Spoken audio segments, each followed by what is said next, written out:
Today, we're diving into a religious text with a pretty startling claim that democracy isn't the height of human achievement, but actually a masterfully designed trap. We're going to unpack this very different critique of modern government. The source material we're looking at today doesn't just ask us to question our assumptions about government. It wants to completely flip them on their head. It poses the question, is democracy really the best we can do? Or could it be a system that's actually designed to fail? So here's the core idea. The argument is that democracy is a kind of spiritual deception. It's a tool specifically created to train us, to condition humanity, to reject the prophesied rule of a single returning king. So how exactly do they build that case? Well, first, to understand the problem they have with democracy, we have to understand the alternative they're offering. And that alternative really revolves around one central figure and his new kingdom. According to the text we're explaining, this man, Lord Rael, is the returned Christ, and his mission, as they present it, is to fulfill ancient prophecies by completely ending the world as we know it and setting up his own global government, what the texts call the New Kingdom. And this is a really crucial point. This new kingdom is framed as the ultimate fulfillment of prophecy. The source even uses the term New World Order, but it redefines it. This isn't some secret conspiracy. It's presented as the long-awaited, everlasting kingdom of Christ, meant to completely replace every single government on earth with an absolute monarchy. Okay, so now that we have the alternative on the table, a global monarchy, let's get into how this teaching makes its case against the system we have now, democracy. The whole argument really kicks off with this quote, which the source attributes to Benjamin Franklin. It's used to set the stage, framing democracy as a system that turned the people into vulnerable sheep, just waiting for the wolves to come and devour them. The idea is that it's a system that's fundamentally too weak to protect anyone. And this slide really lays out the core conflict.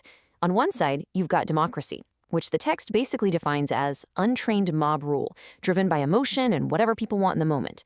And on the other side, you have systems like a monarchy, which it calls rule of law, a system led by a few people who are supposedly bred and trained for the job. So let's break this down. First, the text says democracy gives power to the ignorant. It makes this wild comparison, saying that giving an 18-year-old a vote on policy is like letting a random mob design a bridge. It's just going to collapse. Second, it calls democracy a one-way road to chaos and anarchy. But honestly, the biggest claim, the theological one, is that democracy is a satanic trick designed to make us automatically hate the idea of a single world monarch, which is exactly what the returned Christ is supposed to be. So if democracy is the problem, what's the solution? Well, the text argues we need to go back to a much, much older idea, the divine right to rule. This is the hierarchy they lay out, supposedly based on the ancient Sumerian king list. See, in this model, authority doesn't come up from the people, it flows down from the top. It starts with God, moves through lesser gods, down to god kings, and finally to a human aristocracy that's been specifically trained to be in charge. And this is really the whole justification for it all. The argument is that leadership isn't a popularity contest, it's a science, it's an art form. The text claims that real rulers aren't chosen by a mob. They're identified, bred, and then trained for their entire lives for that specific role. To support this idea of appointed leaders, the text points right to the Bible. This verse from Revelation is interpreted as God's own government. And you'll notice the elders are sitting on seats around the throne with crowns already on their heads. They're not out there campaigning for votes. Okay, so what would this new kingdom, this new world government actually look like day to day? The source material gives some very specific and frankly pretty startling details. So first off, it's an absolute monarchy, with Lord Rael as the king. All the leaders are appointed based on merit, not votes. The text makes some huge promises too, like that all waste and greed will just be eliminated. Oh, and also human reproduction will be limited and controlled, and everyone will speak one language, English. Now here's a number from the text that really stands out. This new kingdom, it isn't for everybody. According to this teaching, only 500 million people, chosen from every person who has ever lived, will get in. And the source connects this number directly to the Georgia Guidestones, that mysterious monument that used to be in Georgia.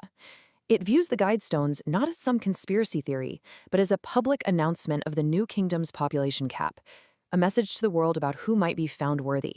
And this really brings us to the bottom line of this whole teaching. Within this belief system, your political views have eternal stakes.